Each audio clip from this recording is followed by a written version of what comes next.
Hola gente, ¿cómo están? ¿Todo bien? Para los que no me conocen, mi nombre es José Santiago Darwich, soy grafoanalista y en la cuarta entrega de Escritura de Escritores les traigo a Jorge Luis Borges. Como siempre digo, no es la idea hacer un análisis grafológico de la firma de Borges, ni decir que tenía tal o cual característica, sino destacar algunos de sus rasgos gráficos y enseñarles cómo interpretar estos rasgos gráficos por separado. Previo a esto voy a leerles un escrito de él. En cuanto a las referencias que siempre menciono, bueno, hay un montón, así que voy a mencionar solo algunas.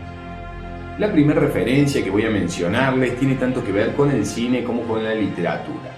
En El nombre de la rosa, novela de Umberto Eco, que fue llevada al cine con Sean Connery como protagonista principal, hay un personaje, Jorge de Burgos, un viejo y ciego bibliotecario, que está inspirado en Borges. El mismo es interpretado por Fyodor Chaliapin Jr.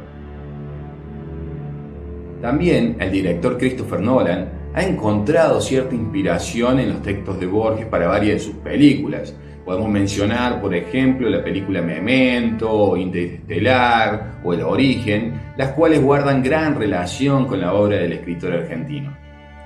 En cuanto al rock nacional, podemos recordar la banda Cuentos Borgianos, o a García cantando Correte Beethoven, que Borges no soy, Divididos con su Si no hay amor, ¿cuál es? Si Borges nunca fue bebé, o a Miguel Mateos en Bar Imperio, en donde relata la historia de un grupo de amigos en una mesa de café en donde debaten sobre ciertos temas, entre ellos Beatles o Stones, Cortázar o Borges. Bien, el texto que voy a leerles es El tiempo de Borges y dice así. Negar la sucesión temporal, negar el yo, negar el universo astronómico, son desesperaciones aparentes y consuelos secretos.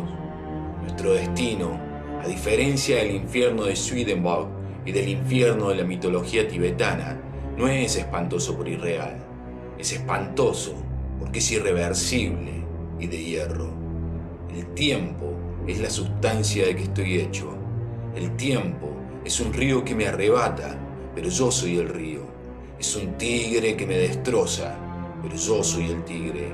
Es un fuego que me consume, pero yo soy el fuego. El mundo, desgraciadamente, es real. Yo, desgraciadamente, soy Borges.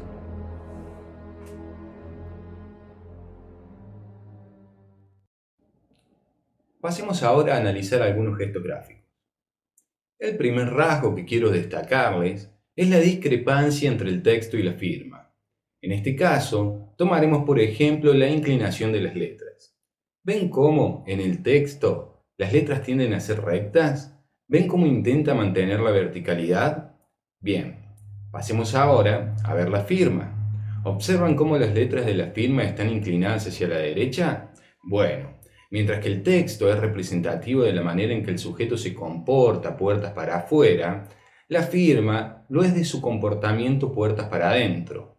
En este caso, lo interpretamos como un rasgo propio de personas que puertas para afuera se muestran rectos, fríos e intransigentes, pero puertas para adentro tienden a ser mucho más flexibles. Otro rasgo que quiero destacar es el de las mayúsculas ambulosas. ¿Ven cómo las mayúsculas son desproporcionadamente más grandes que las minúsculas? Bien, esto se interpreta como sentimiento de superioridad, de inconformismo, disposición a mejorar su estatus, esforzándose por ser el centro de atención y procurando ser reconocido socialmente por sus méritos. Y por último, mencionaré la forma en la que realiza la G, la cual baja y sube por el mismo eje. La letra G es la letra representativa del sexo. El óvalo representa el componente afectivo y la jamba, el trazo que desciende, el componente instintivo del mismo. Y es justamente en la jamba que quiero que se fijen. ¿Ven cómo en vez de hacer un bucle, baja y sube por el mismo eje? Esto nos refiere que el sujeto pone más énfasis en la vida intelectual y creativa, disimulo de la libido y deseos eróticos encubiertos. Bueno, gente, eso fue todo por hoy. Espero que les haya gustado y ya saben, si es así, pueden compartirlo, darle me gusta y suscribirse al canal para ver los nuevos videos. Muchas gracias, saludos.